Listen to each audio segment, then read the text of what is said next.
de la deuxième lettre de Pierre. Pour le Seigneur, un seul jour est comme 1000 ans, et 1000 ans sont comme un seul jour.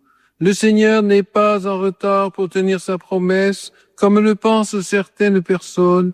C'est pour vous qu'il patiente, car il n'accepte pas d'en laisser quelques-uns se perdre. Mais il veut que tous aient le temps de se convertir. Parole du Seigneur. Grâce.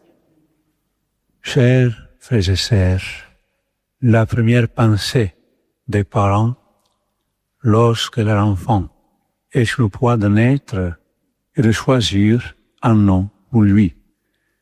Zacharie et Élisabeth n'ont pas eu cette possibilité car le nom de leur enfant avait déjà été choisi par Dieu depuis toute éternité. Vous souvenez-vous de ce que dit l'archange Gabriel lorsqu'il apparaît à Zacharie pour lui annoncer la bonne nouvelle que sa femme, bien que stérile et âgée, était enceinte? L'archange dit: « Sois sans crainte, Zacharie, car ta supplication a été exaucée. Ta femme, Élisabeth, mettra au monde pour toi un fils, et tu lui donneras le nom de Jean. » Malheureusement, Zacharie commet un grave péché, car, bien qu'il soit prêtre, il manque de foi. Il ne croit pas à cette merveilleuse annonce et donc puni par Dieu qui le rend muet. 8 jours après sa naissance, le fils d'Élisabeth est circoncis. Ses parents et amis veulent lui donner le nom de son père, Zacharie, mais sa mère intervient avec une objection solennelle. Et une voix ferme dit: « Non, il s'appellera Jean. » Zacharie confirme immédiatement les paroles d'Élisabeth et écrit sur une tablette: « Jean est son nom. » Chers amis, permettez-moi ici une petite parenthèse.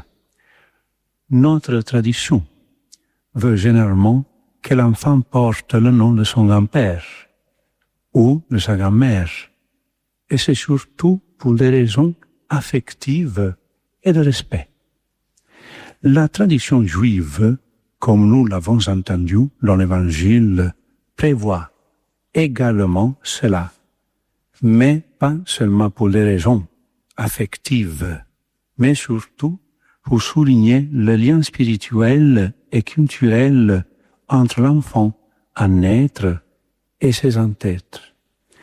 Un lien qui se manifeste souvent dans la vie, en suivant les traces des parents décédés au niveau professionnel ou au niveau de la vocation spirituelle. Cependant, bien que la culture juive accorde une si grande importance au nom, dans le cas du fils de Zacharie et d'Élisabeth, c'est Dieu lui-même qui choisit le nom. Pourquoi?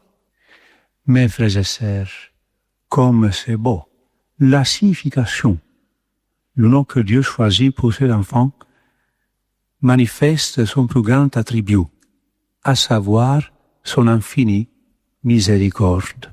En effet, le nom Jean signifie Dieu use de miséricorde. La naissance de Jean est donc son nom même manifeste non seulement la miséricorde de Dieu envers Zacharie et Élisabeth, envers le peuple Israël et toute l'éternité, mais surtout la miséricorde de Dieu envers le peuple d'Israël et toute l'humanité. Jean est le dernier des prophètes de l'Ancien Testament, celui qui annonce en particulier la miséricorde de Dieu, c'est-à-dire le salut des pauvres pécheurs, qui s'accomplit par la passion, la mort et la résurrection du Christ. Eh bien, chers fidèles, je voudrais maintenant vous transmettre quelques messages. Le premier est le suivant. Ayez toujours du respect pour le nom des autres. Nous avons vu l'importance du nom, tant pour Dieu que pour la culture juive. De plus, le catéchisme de l'Église catholique affirme « Dieu appelle chacun par son nom. Le nom de chaque homme est sacré et par conséquent, il exige le respect comme signe de la dignité de celui qui le porte. » Malheureusement, beaucoup de gens, par mépris ou indifférence, mais aussi pour se moquer un peu des autres, ont la mauvaise habitude de réformer le nom des autres ou d'appeler les prochains non pas par son prénom, mais par son nom de famille. Ce n'est pas beau du tout. Les frères et sœurs ne s'appellent jamais par leur nom de famille, mais par leur prénom. Être appelé par son prénom nous fait nous sentir aimés et appréciés, et cela contribue à renforcer notre estime de soi. Qu'y a-t-il derrière un nom? Il y a une personne avec son histoire, ses sentiments, ses rêves et ses désirs de paix, d'amour et de bonheur éternel. De plus, chaque nom a sa propre signification étymologique. Par exemple, nous avons vu que le nom de Jean-Baptiste signifie « miséricorde de Dieu ». Chers frères et sœurs, je termine. Ayez toujours du respect pour le nom de chaque personne. Tous les noms doivent être aimés et respectés. Mais attention, il y a un nom qui ne doit pas seulement être aimé, mais aussi adoré, loué et glorifié du lever au coucher du soleil. C'est le plus beau nom de tous les temps. Et il n'y en aura jamais de plus beau que celui-ci. C'est le nom de notre Sauveur. C'est le nom de Jésus.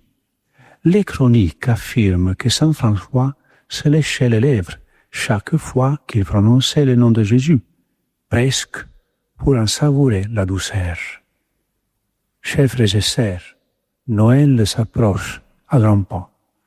Invoquons Jésus avec beaucoup d'amour et après avoir prononcé son nom, arrêtons-nous un instant et essayons-nous aussi de nous lécher les lèvres.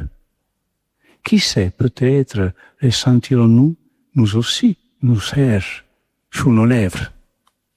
Ou peut-être ne ressentirons-nous rien. Mais cela n'a pas d'importance. L'important est de l'aimer chaque jour davantage jusqu'à notre dernier souffle. Et c'est ainsi que nous pourrons savourer dans notre cœur la douceur infinie de sa présence pour toujours. Amen.